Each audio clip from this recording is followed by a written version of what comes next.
Irmãos, quero lembrá-los que no próximo sábado nós teremos aqui, eu não estou falando grosso não, tá, gente? É porque eu estou gripado mesmo, bem gripado. No próximo sábado nós teremos aqui o nosso encontro mensal, onde nós abrimos aquele espaço para reflexão, ponderação de algum tema teológico. E nesse sábado agora nós vamos falar sobre perda da salvação, se isso é possível, o que as Escrituras têm a nos dizer sobre esse tema tão relevante e tão importante. Sábado, 7h30, organize-se para estar aqui com a gente. E terça-feira a gente tem reunião de oração. Quem puder estar aqui, né, faça um esforço para estarmos juntos. Vamos abrir então nossas Bíblias em Lucas capítulo 8.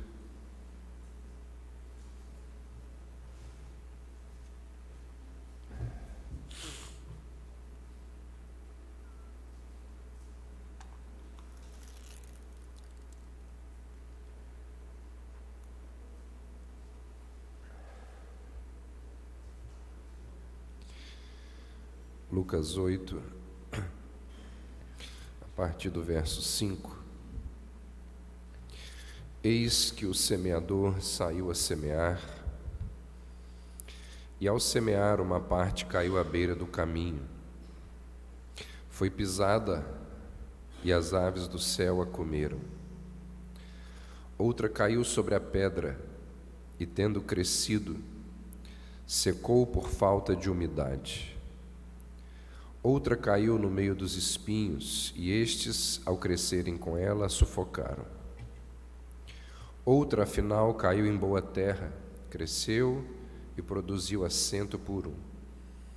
Dizendo isto, clamou: quem tem ouvidos para ouvir, ouça. E os seus discípulos o interrogaram, dizendo: que parábola é essa? Respondeu-lhe Jesus: a vós outros é dado conhecer os mistérios do reino de Deus.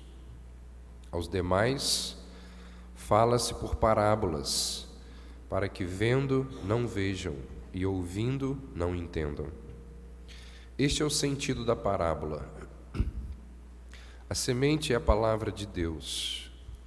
A que caiu à beira do caminho são os que a ouviram. Vem a seguir o diabo e arrebata-lhes do coração a palavra, para não suceder que, crendo, sejam salvos. A que caiu sobre a pedra são os que, ouvindo a palavra, a recebem com alegria.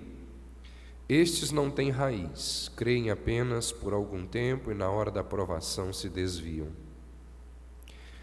A que caiu entre espinhos são os que ouviram e no decorrer dos dias foram sufocados com os cuidados, riquezas e deleites da vida. Os seus frutos não chegam a amadurecer. A que caiu na boa terra são os que, tendo ouvido de bom e reto coração, retêm a palavra. Estes frutificam com perseverança. Até aí.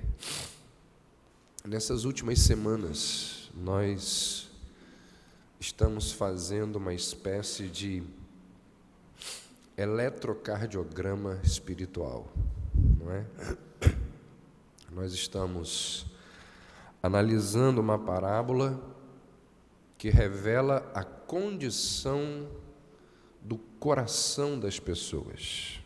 Não no sentido físico, mas no sentido espiritual. Nós estamos nesses últimos domingos oferecendo uma análise da condição cardíaca algo fundamental para o nosso bem-estar espiritual. Afinal de contas, quem crê errado não vive bem. Por outro lado, quem crê de forma correta tem bem menos dor de cabeça na vida. Quem crê de forma correta tem menos ansiedade, menos pressão alta, menos problema, literalmente, menos problemas de coração. Nós já aprendemos que quando compartilhamos o Evangelho com alguém e esse alguém não dá a mínima para aquilo que nós falamos, o problema não está no Evangelho e o problema não está na apresentação do Evangelho. O problema está no coração que acolhe o Evangelho. E as respostas à proclamação do Evangelho, elas são determinadas, portanto, não pela habilidade do semeador, não pelo estado da semente, elas são determinadas pelo solo. E quando nós começamos a compreender essa verdade, ela é consolo para aqueles que anunciam o Evangelho, para aqueles que proclamam a palavra de Deus. Compreender o que Jesus nos diz aqui é algo muito consolador para aqueles que pregam as Escrituras. Para mim, pregador, pastor, isso é extremamente confortante. Porque a reação daqueles que ouvem não depende de mim. Não depende de mim. Isso a parábola deixa de forma muito clara, é uma das verdades principais desse texto que nós já vimos aqui. Inicialmente, nós falamos sobre o solo duro, aquele que fica à beira do caminho, que simboliza o coração insensível, aquele coração que é como uma pedra, blindado, como aço, ele não absorve nada. Lembra o barro ressecado que não se deixa amoldar, transformar. É o coração obstinado, teimoso.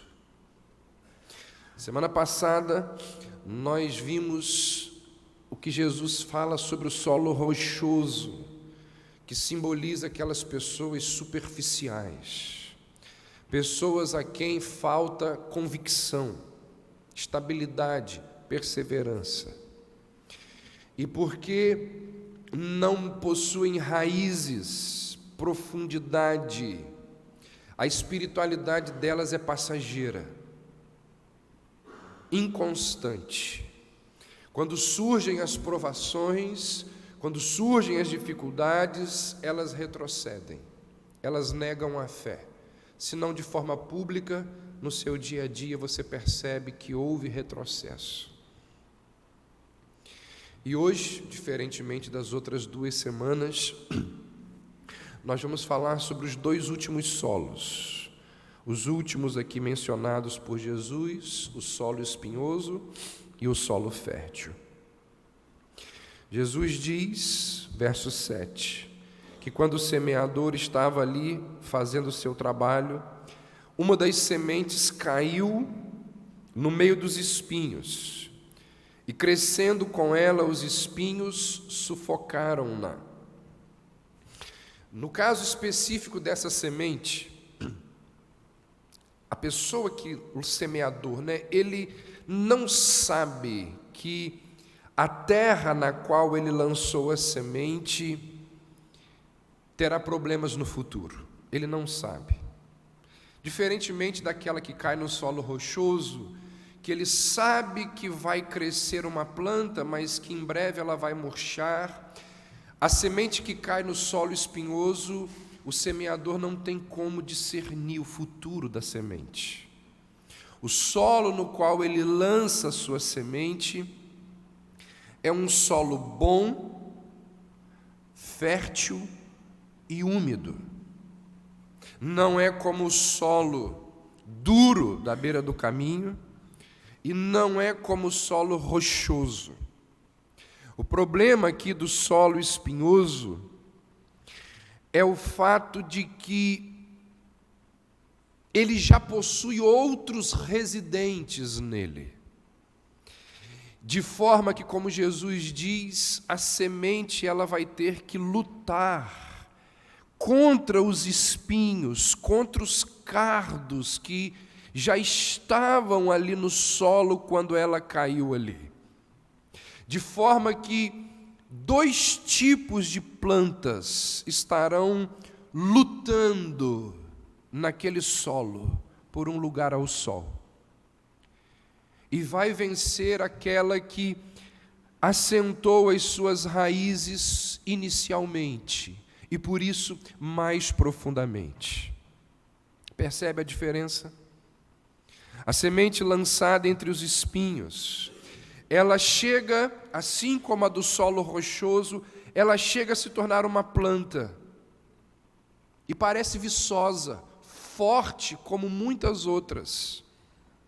A questão é que quando o calor do sol aquece a terra, as raízes dos espinhos e dos cardos, elas renascem. E depois de descansarem ali durante o inverno, as raízes dos espinhos, elas estão prontas para uma nova estação. E em questão de semanas, os espinhos e os cardos, eles começam a crescer e a sobrepujar o trigo em altura, de forma que os espinhos, eles privam o trigo da umidade, dos nutrientes da terra e vão ali abafando, apertando, sufocando aquela planta até que ela venha a morrer.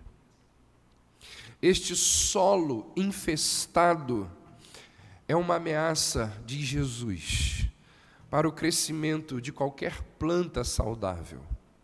E aí Jesus apanha essa imagem muito comum na natureza, muito comum aos seus ouvintes, e faz a seguinte aplicação, verso 14. A parte que caiu entre os espinhos são os que ouviram, e indo em seu caminho, são sufocados pelos cuidados, riquezas e deleites desta vida, e não dão fruto. Não chegam a amadurecer. Jesus está falando de pessoas que ouvem as Escrituras, elas dão atenção.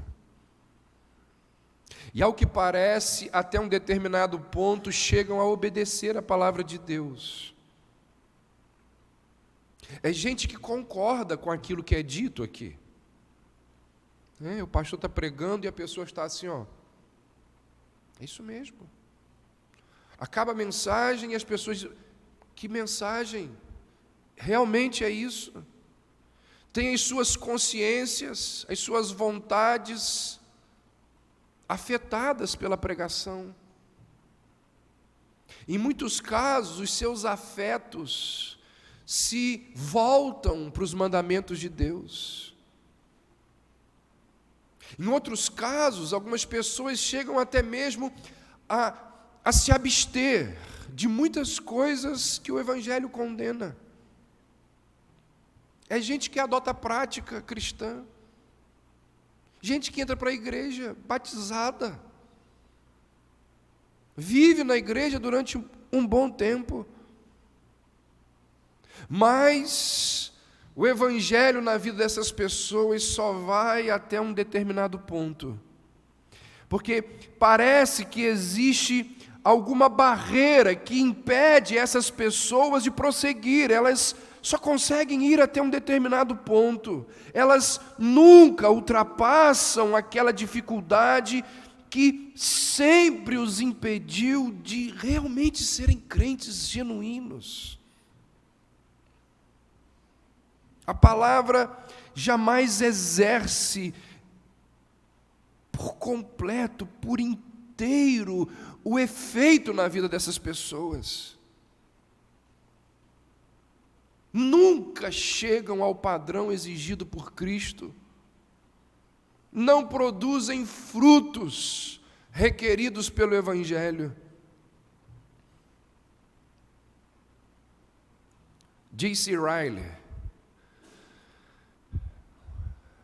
comentarista bíblico muito bom, ele diz que de todos os solos, de todos os tipos de solo, o solo espinhoso é o mais melancólico e o mais triste, porque ele vai longe, mas ele não avança. Ele percebe muito, mas ele não vê tudo. Ele reconhece muita coisa, mas ele não entrega o coração a Cristo. E isso é algo extremamente deplorável, porque ele chega perto, bem perto, mas não é transformado. E por estar bem perto, ele acha que é. Mas sem transformação, essa alma jamais entrará no céu. Existe um caso na Bíblia, clássico do solo espinhoso. Existe um exemplo bíblico que é a encarnação do solo espinhoso. Um homem chamado de Demas. Paulo diz que Demas andou com ele em várias cidades pregando o Evangelho. Você já parou para pensar que privilégio foi esse de Demas? Andou com o maior teólogo da história, com o homem que mais literatura, a Bíblia, o homem que mais escreveu textos bíblicos, ele andou com Paulo. E Paulo diz assim: Demas, tendo amado o presente século, me abandonou. Quando ele se deu conta de que não era possível servir a Deus e gozar das coisas que este mundo oferece, que são contrárias à palavra de Deus, ele abandonou a Paulo, deixou a Cristo, foi para o mundo e perdeu o céu. Demas é o exemplo clássico do solo espinhoso.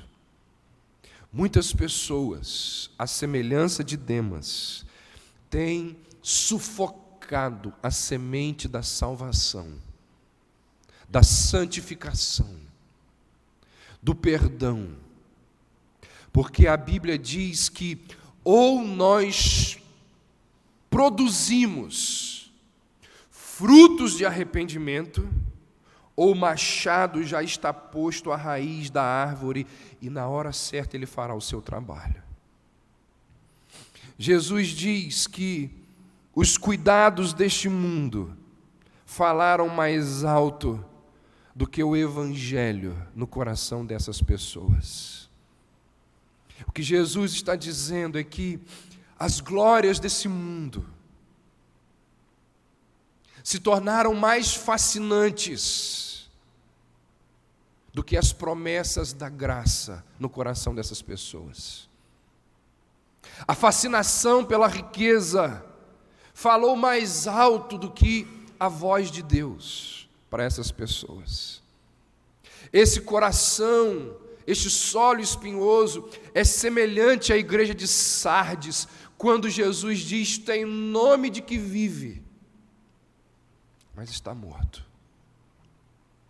A semente lançada ali pelas Escrituras, pela palavra de Deus, disputa espaço com outras plantas que já estão naquele coração, mas a semente do Evangelho não recebe por parte do solo espinhoso a primazia,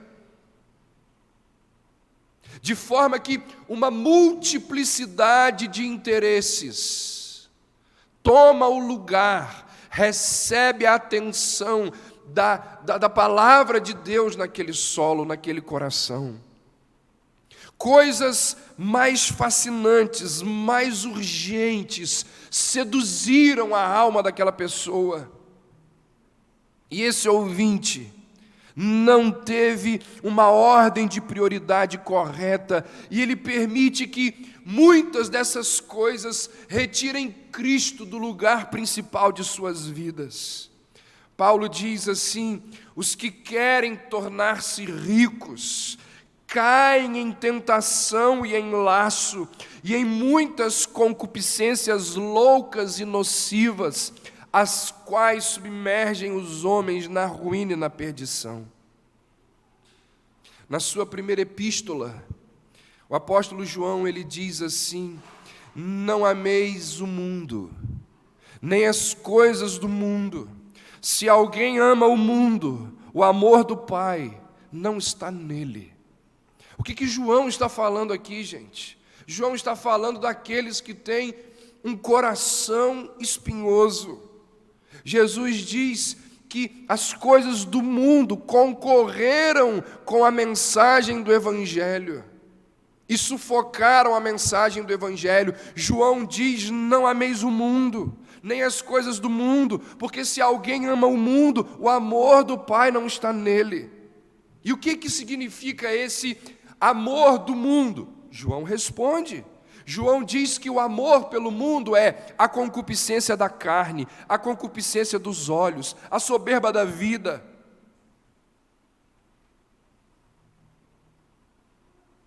Você deve saber o que é isso. Será que não podemos aproveitar as coisas boas, belas que existem no mundo? Claro que sim. Claro que sim. Não é esse o ponto aqui. A questão levantada por Jesus, por Paulo, por João, é aquilo que você que frequenta essa igreja está cansado de ouvir. O que esses três homens estão dizendo é que quando as coisas terrenas são mais importantes ao nosso coração do que as coisas espirituais, elas se tornam coisas do mundo. O que Jesus está nos dizendo, Paulo e João, é que quando nós não sabemos fazer das coisas deste mundo coisas espirituais, elas se tornam indignas. E quando que isso acontece? Quando nós valorizamos as dádivas em detrimento do doador. Quando nós amamos mais as dádivas do que o doador. Quando todo o nosso deleite e prazer é longe de Deus, isso é mundanismo. Uma vez um jovem se aproximou de Jesus na sinceridade do seu coração. Um rapaz educado, altamente religioso. Na verdade, ele era um exemplo para muita gente, porque ele guardava todos os mandamentos, porque ele queria ir para o céu, e ele estava disposto a ir para o céu. E diz o texto que Jesus, lembra lá? Jesus o fitou, o olhou, e eu penso que Jesus o analisou. E diz o texto que Jesus o analisou e o amou. Jesus o amou. Então Jesus disse assim: abandone, deixe de lado aquelas coisas que você mais ama do que a Deus. Aquelas coisas que no seu coração são mais importantes do que Deus. Entregue aquilo que no seu coração é mais importante do que Deus. Lembra como termina a história? E ele retirou-se triste, porque era dono de muitas riquezas. Foi incapaz de abandonar as riquezas. Riquezas são pecado? De forma alguma. Riquezas são pecado quando nós as temos longe de Deus, quando nós as temos no lugar de Deus, quando nós as temos acima de Deus. E aquele jovem decidiu que não trocaria o seu amor pelas riquezas e por tudo aquilo que as riquezas poderiam lhe oferecer, pelo amor de Deus. Esse é exatamente o problema de muita gente. São cheias de amor pelas coisas do mundo. E esse não é um coração no qual a semente do Evangelho sobrevive. Não é. É interessante perceber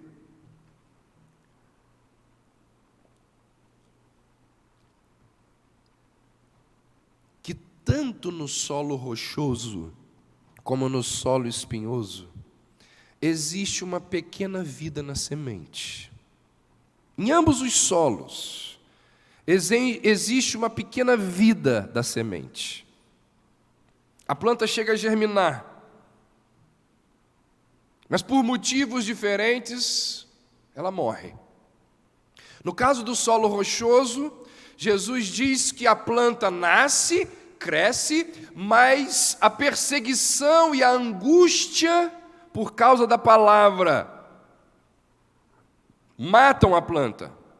São aquelas pessoas que voltam atrás porque, ao perceber as dificuldades do cristianismo, elas desistem, elas retrocedem. Ao perceber que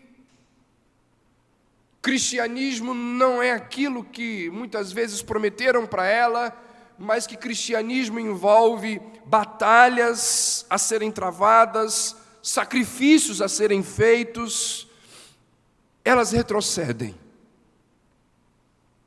Foi para essas pessoas que Jesus disse assim: aquele que lança a mão do arado e olha para trás não é digno de mim. Já no caso do solo espinhoso, Jesus nos diz que a planta nasce, cresce, mas os cuidados do mundo, a fascinação da riqueza e as demais ambições sufocam os valores do Evangelho. As festas e noitadas tornaram-se mais importantes que os cultos. As amizades mundanas eram mais procuradas do que os conselheiros cristãos. O luxo, o conforto, o lazer, muito mais almejado do que comunhão com Deus. E Jesus diz que essas circunstâncias, concorrendo, ou seja, disputando lugar com a palavra de Deus pelo coração do homem, a figura usada por Jesus é perfeita. É exatamente isso aqui que acontece com milhares de pessoas. Ouvem a palavra, gostam, se interessam e permanecem durante um tempo na igreja, mas aí aparecem as demais ambições e sufocam a palavra. Todos nós conhecemos inúmeras pessoas assim. Pode estar sentado do seu lado nesse momento.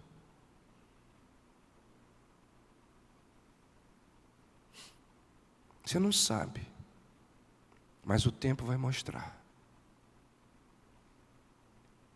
E essa questão de uma pequena vida no solo rochoso e no solo espinhoso tem levantado um debate ou uma questão teológica importantíssima, que é o assunto que vai nos trazer aqui na semana que vem, no sábado. Será que a parábola contada por Jesus traz a ideia de que é possível perder a salvação? Porque tem vida ali. No solo duro, a semente não germina. Mas no solo rochoso e no solo espinhoso, a semente germinou. Trouxe à existência uma planta. E o solo não representa o coração do homem? A semente não representa a palavra de Deus? Como entender então que o solo, ou seja, o coração, que recebe a semente, a palavra, germina, tem vida e depois morre?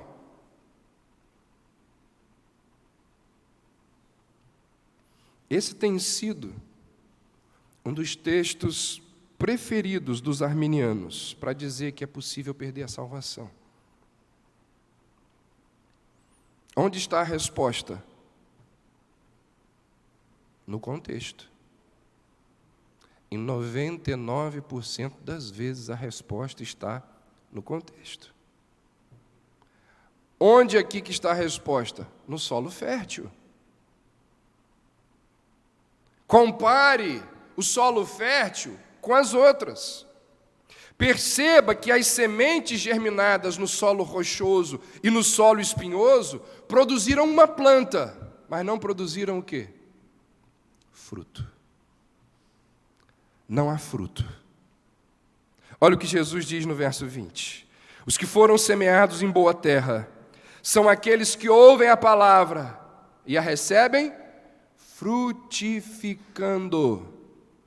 Nem o solo rochoso e nem o solo espinhoso produziram frutos.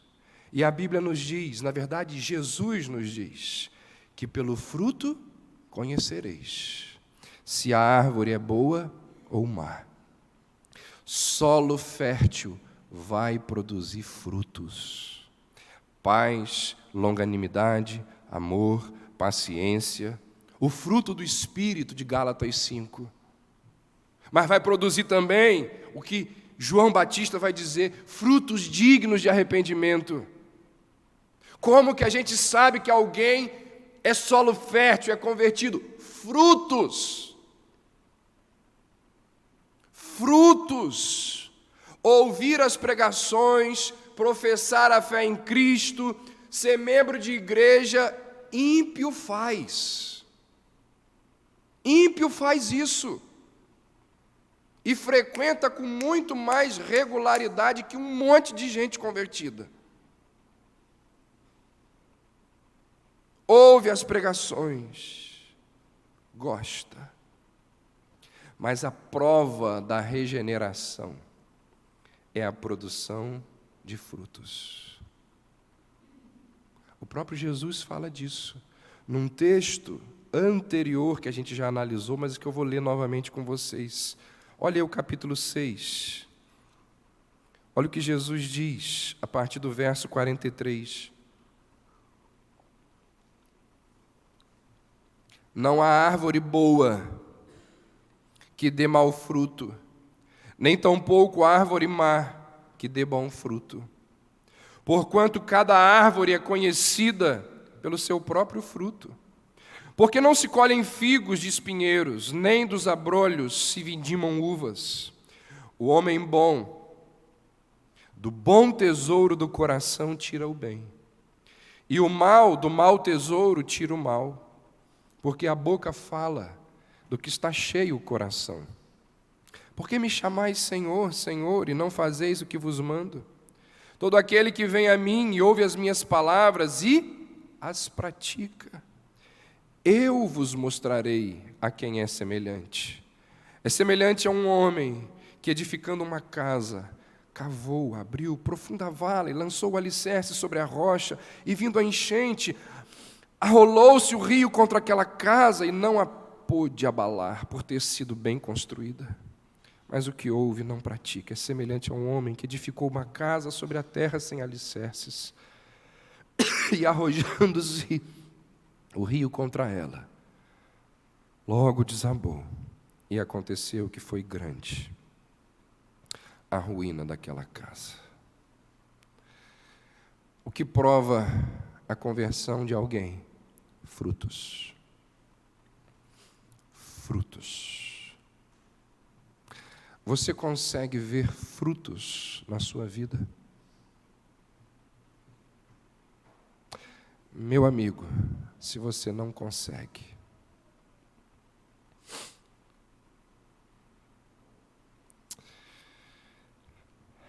Os que foram semeados em boa terra são aqueles que ouvem a palavra e a recebem frutificando.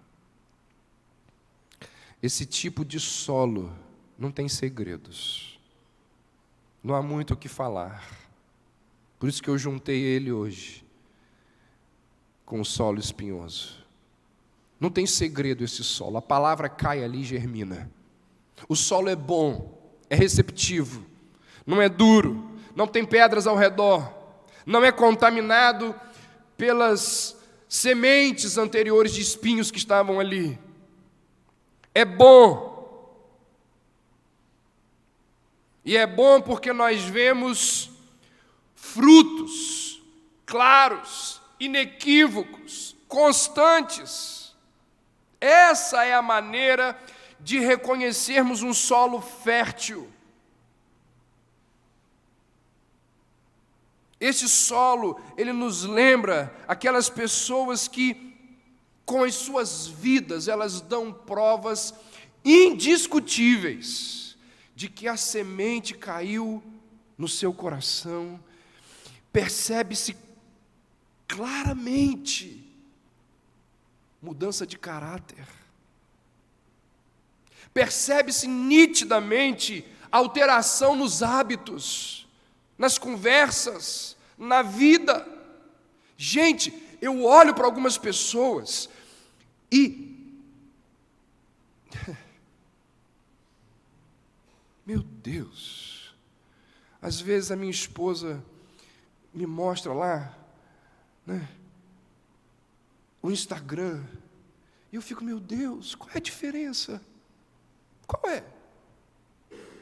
Qual é a diferença?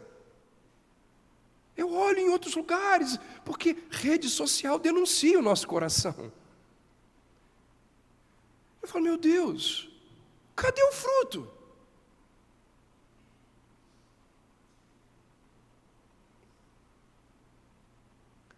A gente posta, né, tantas coisas lá do mundo, mas é incapaz de postar verdades da palavra de Deus para evangelizar os nossos amigos. O que eles vão pensar de mim se eu botar uma frase de Spurgeon no meu Face, no meu Instagram?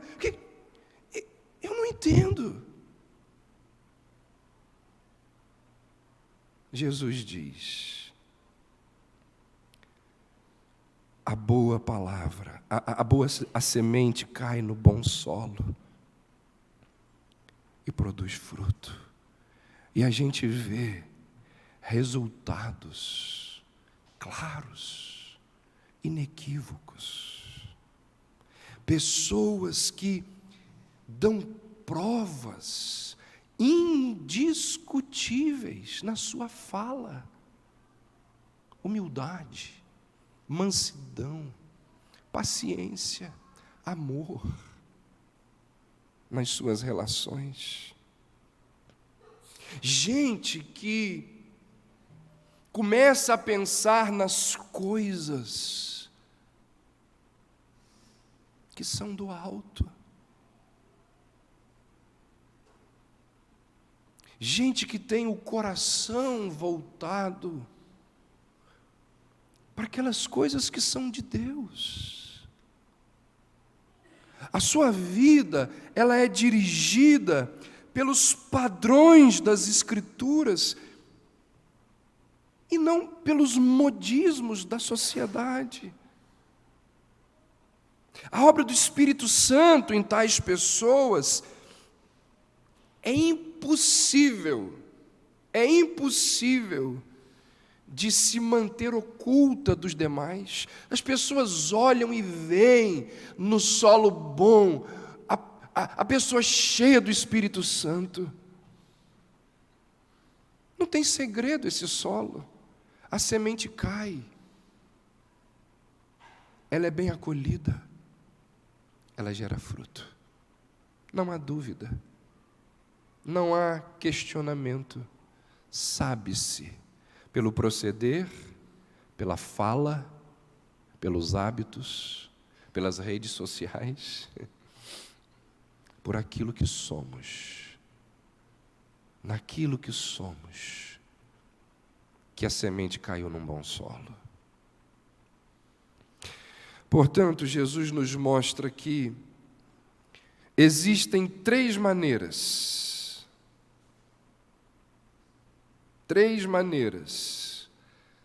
de se ouvir a palavra de Deus sem nenhum proveito. E existe apenas uma maneira correta de ouvir as Escrituras. E a certeza de que estamos ouvindo corretamente as Escrituras é se nós produzimos fruto.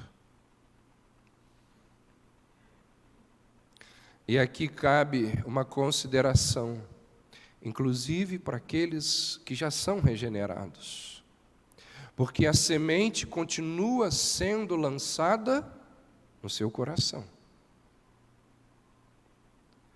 Será que quando você ouve a semente da palavra de Deus dizendo que fofoca é pecado, cai no seu coração e você corta a sua língua? Será?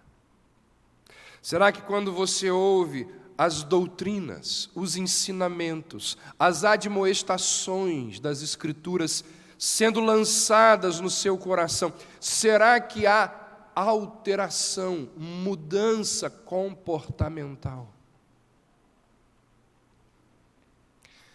A marca, é muito interessante e importante isso, a marca do solo, do solo bom, não é apenas produzir fruto por algum tempo, mas é perseverar na frutificação.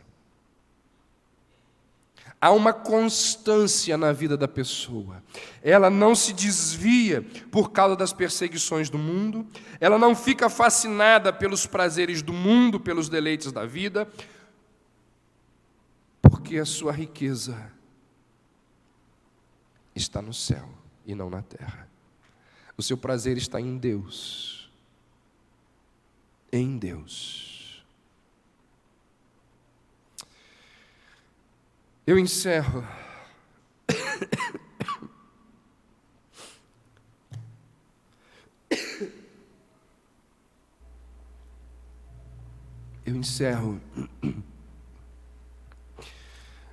levando você a uma última reflexão.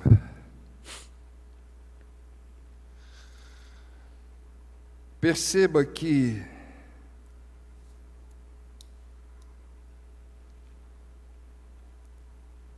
o coração de todas as pessoas é o mesmo. O coração de todas as pessoas é o mesmo. O coração do homem é sempre o mesmo. E a Bíblia descreve o coração do homem como enganoso, desesperadamente corrupto. De forma que a questão não é a diferença na natureza do coração, porque todos são iguais, mas nas influências que prevalecem sobre o coração. Você percebe isso? Você percebe isso? O coração é igual de todos. A diferença são as influências que permanecem no coração. No coração duro, no solo, na beira do caminho, Satanás rouba a semente. No coração superficial, os problemas e as dificuldades impedem a semente de crescer e produzir fruto. No coração ocupado, solo espinhoso, ocupado com as coisas desse mundo, elas impedem a semente frutificar. Para a semente germinar, essas influências, elas precisam ser removidas, ou seja, o solo precisa ser trabalhado. O solo, ele só terá a capacidade de receber a semente se ele for devidamente tratado. O solo bom que recebe a semente e produz fruto, ele é um solo tratado. Isso é papel de quem, gente? Quem que trabalha no solo do coração humano? Somente o Espírito Santo, que diz a Bíblia que é aquele que convence o homem do pecado, da justiça e do juízo.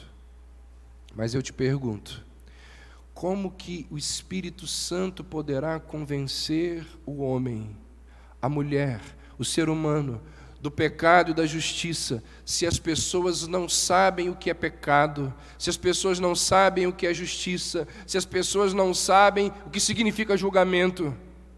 Ou seja, o Espírito Santo salva pessoas, mas não sem o Evangelho.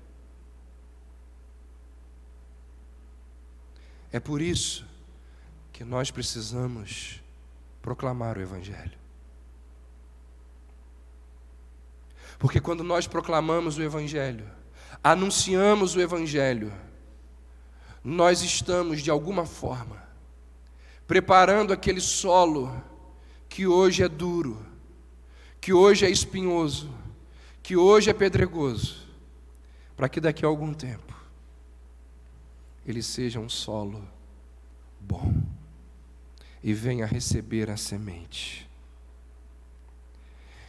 e venha a permitir o trabalho do Espírito Santo ali.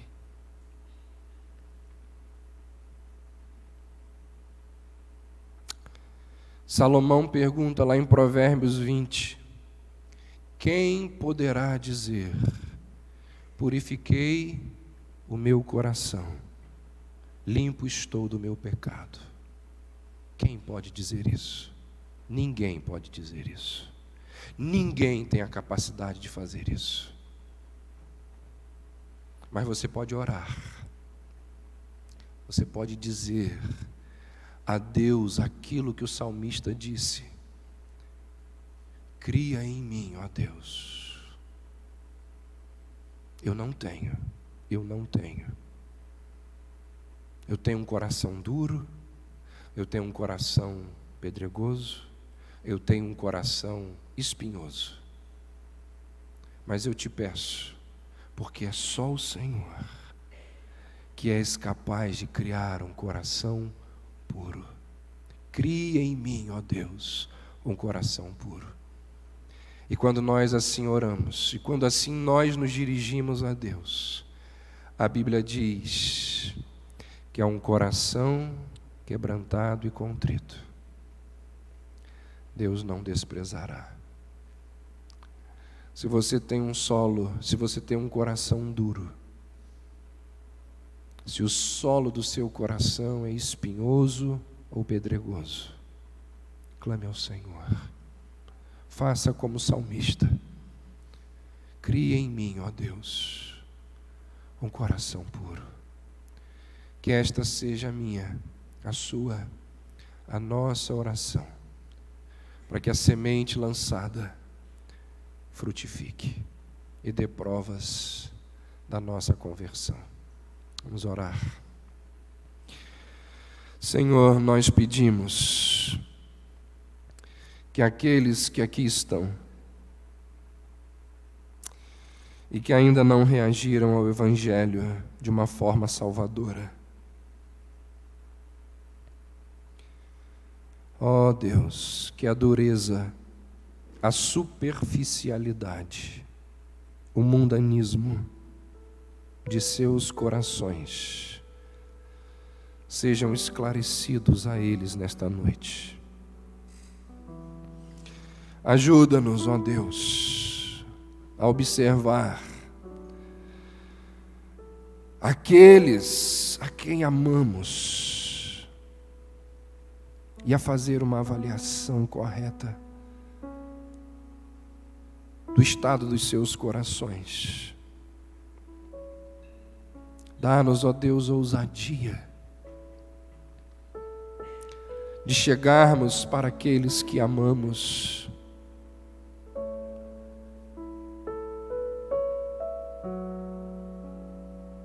e com o amor e a intrepidez e a coragem do Teu Espírito Santo lhes perguntar: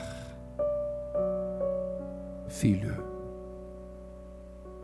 será que o seu coração é um solo fértil? Filha, marido, esposa, amigo, ó Deus, ajuda-nos a de forma amorosa, honesta, íntegra, questionarmos aquelas pessoas que amamos. Ó Deus, salva aquelas pessoas que nós amamos. Ó Deus, envia o Teu Evangelho, envia a semente do Teu Evangelho ao coração daquelas pessoas que nós amamos. Nós precisamos saber o estado dos seus corações para tentarmos ajudá-los. Muitas vezes nós pensamos que aqueles que amamos, pensamos que eles são convertidos, Senhor.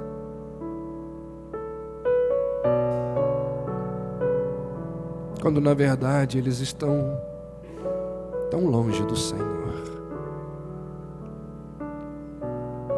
Dentro das paredes da igreja, mas longe do Senhor.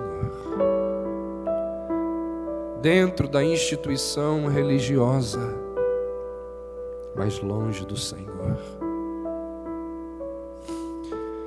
Ó Deus, salva os nossos entes queridos. Salva, ó Deus, aqueles que um dia já estiveram entre nós, mas que hoje estão longe. Aqueles a quem as riquezas deste mundo, a fascinação deste mundo, os problemas, os retiraram de nós e roubaram a preciosa semente que um dia foi lançada naquele coração. Ó Deus, salva. Faz com que em algum momento a Tua palavra poderosa novamente volte ao coração daquelas pessoas de forma arrebatadora e os traga novamente, ó Deus, para dentro do Teu reino. Produz, ó Deus, frutos na vida dessas pessoas. Trabalha, ó Deus, que o Teu Espírito Santo venha trabalhar e a arar e a preparar o solo destas pessoas. Ó Deus, nós não temos condições de fazer isso. Nós só podemos lançar a semente. Quantos pais, quantas mães que aqui estão, nesta hora, estão junto comigo, clamando ao Senhor pelo coração dos seus filhos. Ó Deus, eu estou aqui orando, mas eu penso no coração dos meus filhos e peço que desde já o Senhor esteja com com o Teu Espírito Santo, com as conversas, com as mensagens que eles ouvem todos os dias, que o Senhor esteja preparando o coração, o solo do coração deles dois. Ó Deus, salva os nossos filhos. Quantas esposas aqui estão que oram pelos seus maridos, maridos que oram pelas suas esposas. Ó Deus, que a Tua palavra alcance o coração destas pessoas. Nós não temos condições, Senhor, mas o Senhor pode. O Senhor é o Deus que tudo pode. Por isso nós vamos encerrar este momento dizendo que nós precisamos do Senhor. Como nós precisamos do Senhor. Não só para nós, não só para nós. Nós precisamos do Senhor para nos ajudar.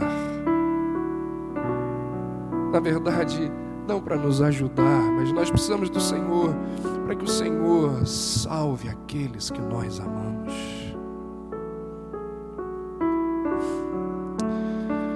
Não nos deixe por medo, vergonha ou qualquer outro motivo deixar de lançar a semente, crendo que é o Teu Santo Espírito que faz ela germinar e brotar. Nós assim encerramos este momento, clamando ao Senhor, pedindo ao Senhor, faz por nós aquilo que nós não temos condições de fazer. Em nome de Jesus.